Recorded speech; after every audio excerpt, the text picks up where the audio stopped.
Attorney General Barr, has the President or anyone at the White House ever asked or suggested that you open an investigation of anyone?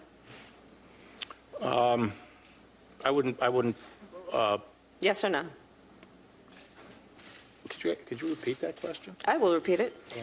Has the President or anyone at the White House ever asked or suggested that you open an investigation of anyone? Yes or no, please, sir? The President or anybody else? Seems you would remember something like that and be able to tell us.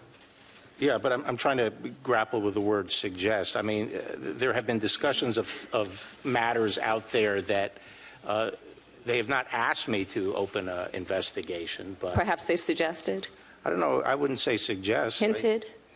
I don't know. Inferred? You don't know? Okay. In your March 24th summary, you wrote that, quote, after reviewing the special counsel's final report. But I will say that no one. Sir, I'm asking a question. In your March 24th summary, you wrote that, quote, after reviewing the special counsel's final report, Deputy Attorney General Rosenstein and I have concluded that the evidence is not sufficient to establish that the President committed an obstruction of justice offense. Now, the special counsel's investigation produced a great deal of evidence. I'm led to believe it included witnesses' notes and emails, witnesses' congressional testimony, witnesses' interviews, which were summarized in the FBI 302 forms, former FBI Director Comey's memos, and the President's public statements. My question is, in reaching your conclusion, did you personally review all of the underlying evidence? No, we took and accepted. We accepted did Mr. Rosenstein? No, we accepted the statements in the report as the factual record. We did not go underneath it to see whether or not they were accurate. We accepted it as accurate and made our. So you accepted the report as the evidence? Yes. You did not question or look at the underlying evidence that supports the conclusions in the report? No. Did Mr. Rosenstein review the evidence that underlines and supports the conclusions in the report, to your knowledge? Not to my knowledge. We accepted the statements in the report, Did and the anyone characterization of the evidence is true. Did anyone in your executive office review the evidence supporting the report? No. No. Yet you represented to the American public that the evidence was not, quote, sufficient to support an obstruction of justice offense. The evidence presented in the report.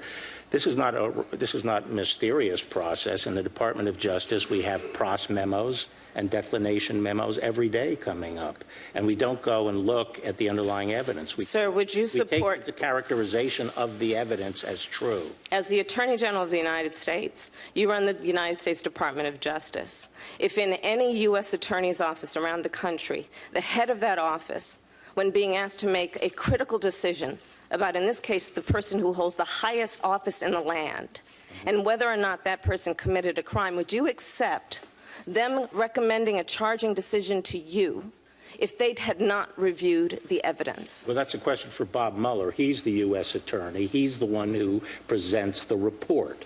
But it was you who made the charging decision, sir. What? You made the decision not to charge the President. No, in a pros memo and in a declination memo. You said it was your baby. What did you mean by that? It was my baby to decide whether or not to disclose it to the public. And whose decision was it? Who had the power to make the decision about whether or not the evidence was sufficient to make a determination of whether there had been an obstruction of justice? Prosecution memos go up to the supervisor. In this case, it was the Attorney General and the Deputy Attorney General who decide on the final decision.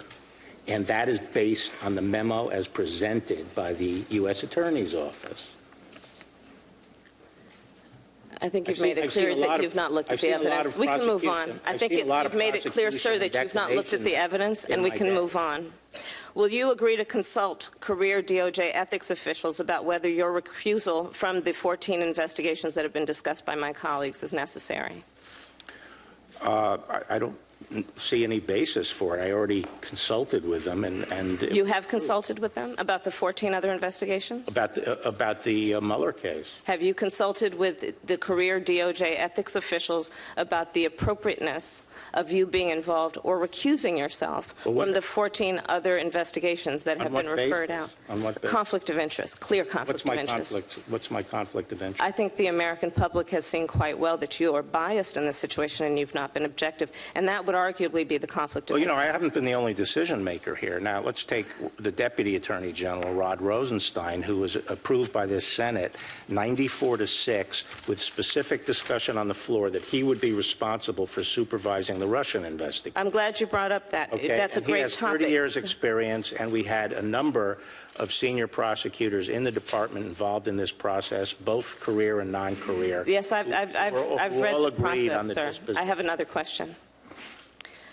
And I'm glad you brought that subject up because I have a question about that. Earlier today, in response to Senator Graham, you said, quote, that you consulted with Rosenstein constantly, unquote, with respect to the special counsel's investigation and report. But Deputy Attorney General Rosenstein is also a key witness in the firing of FBI Director Comey.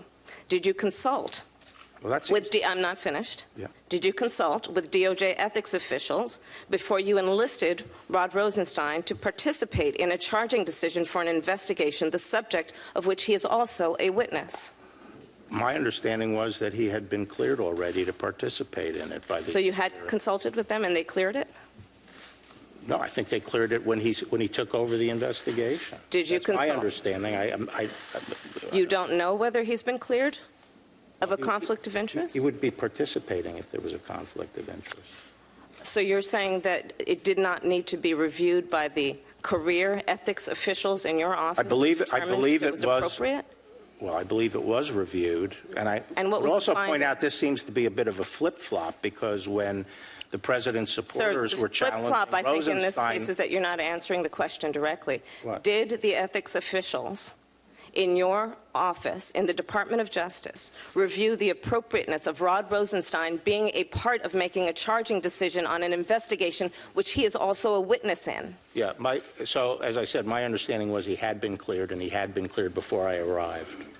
In making a decision on the Mueller report? Yes. And the findings of whether or not the case would be charged on obstruction of justice? He had been cleared on that? He was the acting attorney general on the Mueller investigation. Had he been cleared He had been. to make, I am. by your side, a I am decision informed that before I arrived, he had been cleared by the ethics officials, of what? serving as acting attorney general on the Mueller case. How about making a charging decision on obstruction of justice? That is what the underlying acting offenses, which include him as a witness. You know,